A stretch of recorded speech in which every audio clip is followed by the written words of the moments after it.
ইলিয়াস হোসেন সুন্দরবনের বাঘ, কলিজাটা এত বড় এত বড়। 25শে আগস্টের গ্রেনেড হামলা নিয়ে যে তথ্য ফাঁস করছে, লজ্জা লাগবে না আপনাদের? এখন মুখ দেখাইতে পারবেন? ভাই কি স্ক্রিপ্ট লেখছে, কি ভয়াবহ মানুষ ছিল শেখ হাসিনা। ও হো হো, নিজের দলের 24 জন লোককে বলি চড়াই দিছে জাস্ট ক্ষমতায় যাওয়ার জন্য, তারেক জিয়াকে, খালেদা জিয়াকে ফাঁসাইবার জন্য। নিজের দলের 24 জন মানুষকে বলি চড়াই দিছে। ভিডিওটা যারা না দেখছেন প্লিজ এখন দেখবেন। আসসালামু আলাইকুম। আমাদের, হ্যাঁ আমাদের, একদম আমাদের ইলিয়াস হোসেন টাইগার, বাঘ, বাঘ, সুন্দরবনের বাঘ। ওনাকে আপনারা সবাই চেনেন, সবাই ফলো করেন। ওনার একটা ভিডিওর জন্য আমি জানি না আপনারা অপেক্ষা করেন কি না, আমি অপেক্ষা করি, দেখি, এবং ওনাকে আমি বহুদিন যাবৎ দেখি। একদিন দেখার সৌভাগ্য হয়েছিল সামনাসামনি। আমার বাসার সামনে একটা ভোট কেন্দ্র আছে, তখন আওয়ামী লীগের ভোট চলতেছিল বনানী বিদ্যানিকেতন স্কুলের ভিতরে। হঠাৎ দেখি যে একজন লোক দৌড়াচ্ছে, তার হাতে একটা মাইক, পিছনে আরেকজন ক্যামেরাম্যান দৌড়াচ্ছে, আর সামনে 6-7 জন মানে সন্ত্রাসী ছিল তারা। তখন মনে হইতেছিল চোর দৌড়াইতেছে, চোর চোর ধরে যেভাবে দৌড়ায় এভাবে যায় ধরছে। মানে এই করিডোর থেকে ওই করিডোর দেন মাঠ পার হইয়া গেটের কাছে আইসা, মানে ওরা বাইরে যাইতেছিল, যে 2টারে থাবা মাইরা ধরছে। ধইরা ওর পকেট থেকে না নকল ভোট, ওই যে ভুয়া ভোট বাইট করছে, বান্ডিল বাইট করছে জানেন। এবং তার সামনে ক্যামেরা ধরে রাখছে, তারে জিজ্ঞেস করতেছে। এর মধ্যে পুলিশ চলে আসছে, লোকজন চলে আসছে, ছাড়ে না বান্দা ভাই। সেদিন আমার মনে হয়েছিল যে বাপ রে বাপ, এই মানুষ তো জাতা মানুষ না, অনেক সাহসী। তখন আরো ইয়াং ছিল। তারপর যাই হোক, একটা টাইমে উনি দেশে থাকতে পারে নাই। কেন পারে না এটা সবাই জানেন। গত পরশুদিন একটা ভিডিও দিয়েছেন উনি, আমি কালকে 3বারের দেখছি, 3বার, হ্যাঁ পুরোপুরি 3বারই দেখছি আমি। মাঝখানে একটু ব্রেক দিয়েছিলাম, তারপর আবার দেখছি। শুধু দেখতে দেখতে একটা জিনিসই ভাবলাম, হায় রে, আমরা সিনেমা বানাই কি স্ক্রিপ্ট লেখি, এই স্ক্রিপ্ট কোথায় পাইলো, কিভাবে লেখলো, কে লেখলো? ওই যে 25শে আগস্টের বোমা, ওই যে গ্রেনেড গ্রেনেড গ্রেনেড এবং বোমা দুইটাই মারা হয়েছিল, কে লেখলো এটা?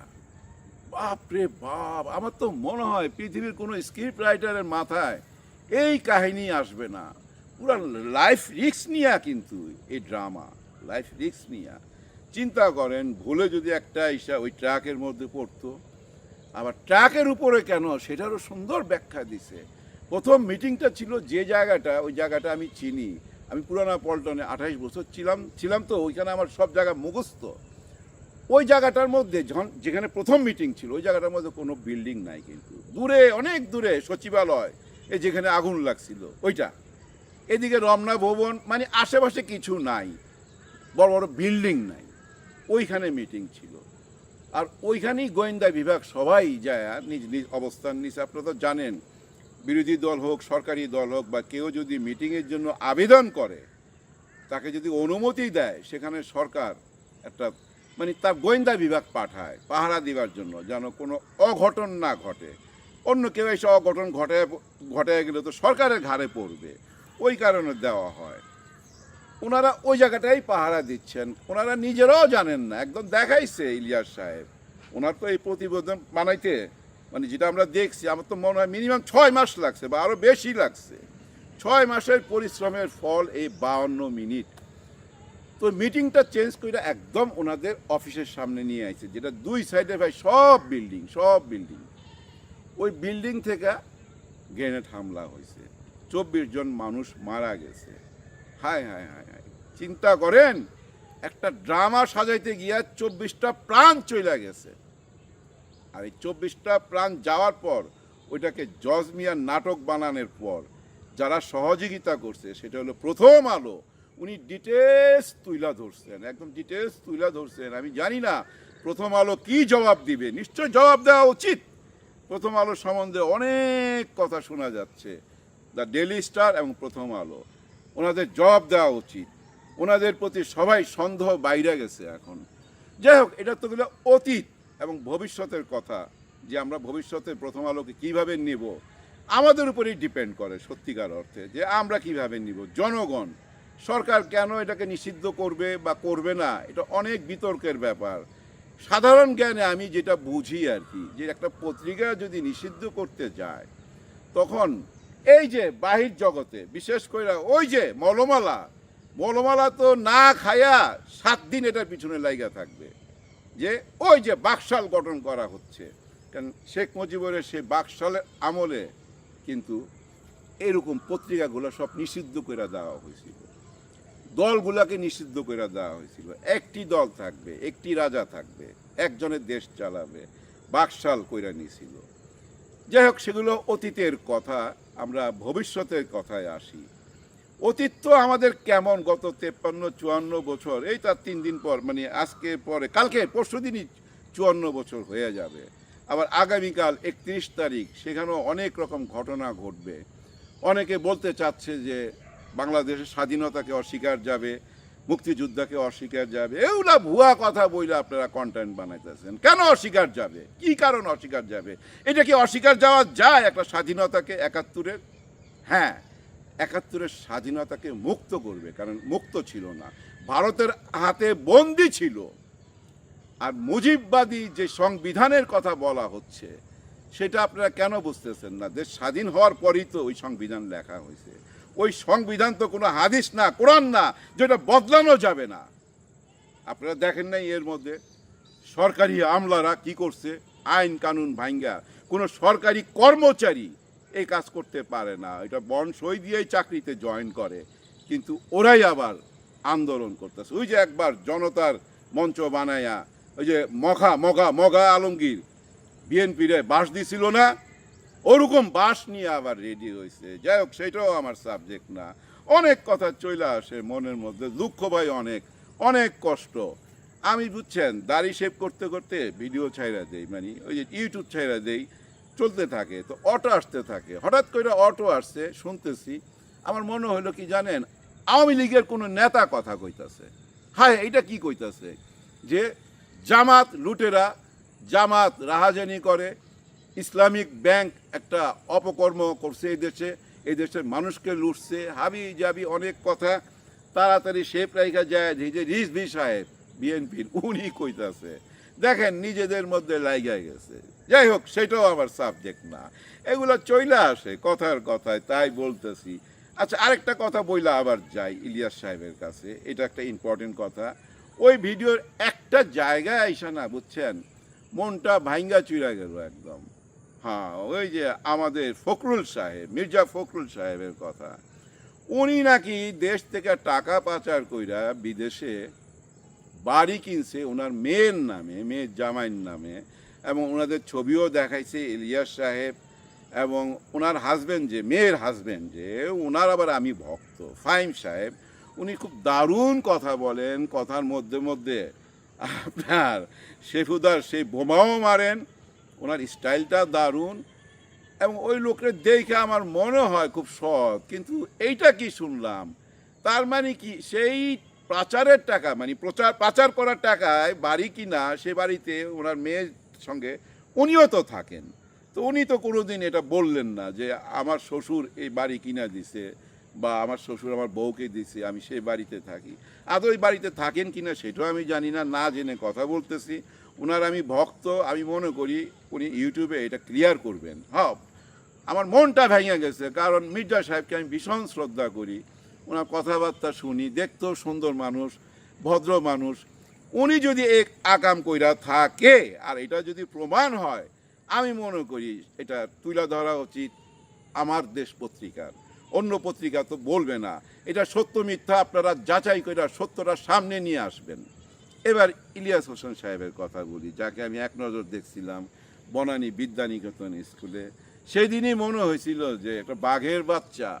যাই হোক, সেই বাঘের বাচ্চা কিন্তু আমাদের এই দেশের জন্য অনেক কিছু করছে। আপনারা খেয়াল করে দেখেন, ওনার প্রতিটা প্রতিবেদন যদি আপনি লক্ষ্য করেন, একদম আল জাজিরার থেকে কম না, কিন্তু ফাটাফাটি উনি সব কিছু প্রকাশ করে দেয় সাক্ষী প্রমাণ সহকারে, এবং কাউকে ছাড় দেয় না। দেখেন এই যে ফাহিম সাহেব, উনি কিন্তু পিনাকি ভট্টাচার্যের বন্ধু মানুষ।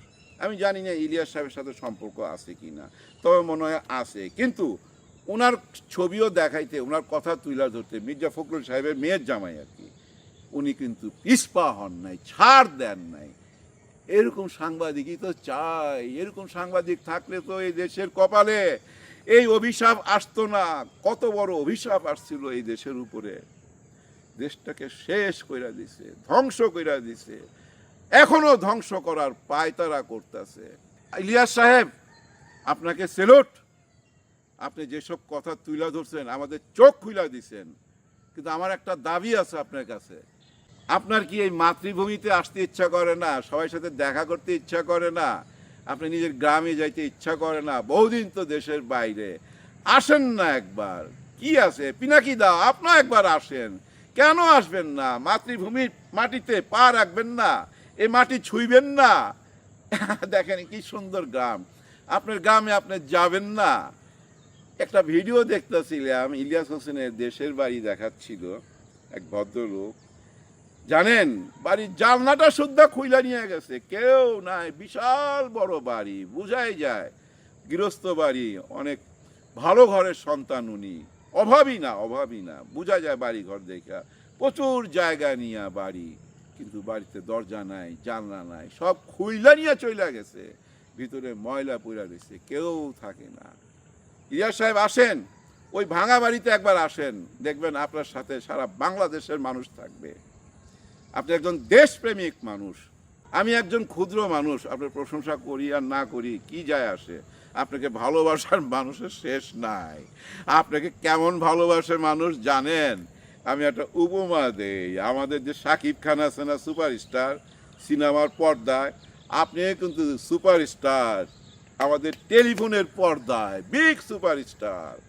এই শাকিব খানের নিয়ে কেউ যদি উল্টাপাল্টা কথা বলে, সাকিবিয়ানরা ধুইয়া দেয়। আপনাকে নিয়েও যদি কেউ উল্টাপাল্টা কথা বলে, তার লাইফ শেষ। অনেক কন্টেন্ট ক্রিয়েটার বুঝছেন ধ্বংস হয়ে গেছে, অটোমেটিক ধ্বংস হয়ে গেছে। তাদের কমেন্ট বক্সে যাই আপনার ভক্তরা এমন ধোলাই দিছে, তারা না পর্দা থেকেই সইরা গেছে। তার মানে বুঝেন তো আপনি কেমন ভালোবাসে আপনাকে এই দেশের মানুষ। প্লিজ দেশে আসেন, পিনাকি দা দেশে আসেন। আর শেষ কথা বইলা বিদায় নিব, আগামীকাল একটি বিপ্লবী সরকার গঠন করতে যাচ্ছে। এটা আমার মনে হয় একটা বিপ্লবী সরকার হবে। এই বিপ্লবী সরকারে আমরা ইলিয়াস সাহেবকে, পিনাকি ভট্টাচার্যকে এবং যারা দেশের জন্য লড়াই করছেন গত 15-16 বছর, শুধু তাদের দেখতে চাই। যারা এই 5ই আগস্টের বিপ্লবের সাথে জড়িত ছিলেন, শুধু তাদের দেখতে চাই। শুধু উপদেষ্টা কমিটিতে না, এই যে আমলাতন্ত্রের মধ্যেও বুঝছেন অনেক বঞ্চিত মানুষ আসে, অনেকে চাকরি গেছে, খামাখা শুধু বিএনপি আর জামাত করে বইলা তাদেরকে নিয়ে আসেন। হ্যাঁ, তাদেরকে নিয়ে আসেন। পুলিশ বিভাগেও অনেকের উপরে জুলুম হয়েছে, অনেকের উপরে অত্যাচার হয়েছে, অনেকের চাকরি গেছে। হ্যাঁ, একজন যে আরেকজনের লাগাই দিছে, স্যার ওনার বিএনপি করে, স্যার ওনার জামাত করে, স্যার ওনার শিবিরের প্রশংসা করে, পরেই চাকরি নাই। এভাবে ছাঁটাই করা হয়েছে। এদেরকে নিয়ে আসেন, এদেরকে নিয়ে আসেন। নতুন পুলিশের ড্রেস দেন, পুলিশের ড্রেস থেকে ওই যে নৌকা সরায় ফেলান, আমাদের শহীদ মিনার দেন, স্মৃতিসৌধ দেন, ভালোবাসা জানান। আগামীকাল 31শে ডিসেম্বর একটা সুনামি আসুক, একটা সাইক্লোন আসুক, ঝড় আসুক, তুফান আসুক, বদলে দেখ সব কিছু, সব কিছু বদলায় দিতে হবে। গত 5 মাসের অভিজ্ঞতায় দেখেন নাই, এরা যদি ফেরত আসে, এই যে ইয়াং জেনারেশন, এই যে যারা আমাদেরকে 5 তারিখে 5ই আগস্টে মুক্ত করলো, বন্দিখানা থেকে, জেলখানা থেকে মুক্ত করলো, এরা বাঁচতে পারবে? এদেরকে সবগুলারে ফাঁসিতে ঝুলাবে না? আগামীকালের জন্য অপেক্ষা করেন। যারা বেশি নাটক করতেছেন, ওই যে মুজিববাদী সংবিধান নিয়ে মায়া কান্না দেখাইতেছেন, এই সংবিধান কে লিখছে? মানুষই তো লিখছে। এই জেনারেশন লিখবে, নতুন ব্রেন দিয়ে লিখবে, নতুন ব্রেন দিয়ে লিখবে। সবাই তো জানেন দাদাদের দ্বারা লেখানো, এটা দাদাদের দ্বারা, দাদাদের বুদ্ধিতে লেখানো। সেটা রাখা যাবে? সেটা রাখা যাবে না। কারণ এটা বাদ দিলে অনেকে বলতেছেন বর্তমান সরকার তো বৈধ থাকে না, বর্তমান সরকার কি ভোট নিয়ে আসছে নাকি? এরা বিপ্লবের মধ্যে আসছে, বিপ্লব করে আসছে, একটা বিপ্লবী সরকার গঠন করবে। গঠন করেন, আমরা আছি আপনার সঙ্গে, সারা দেশের মানুষ আছে। এই যে অনেকে বুঝছেন অনেক কথা বলেন, কান্নাকাটি করেন এই সংবিধান নিয়ে, মুজিববাদী সংবিধান নিয়ে, ওইখানে অনেকে আপনাদেরকে সাপোর্ট করে। এরা কারা? এরা সব তো আওয়ামী লীগ আরে ছাত্রলীগের পোলাপান। আপনারা বুঝেন না কেন?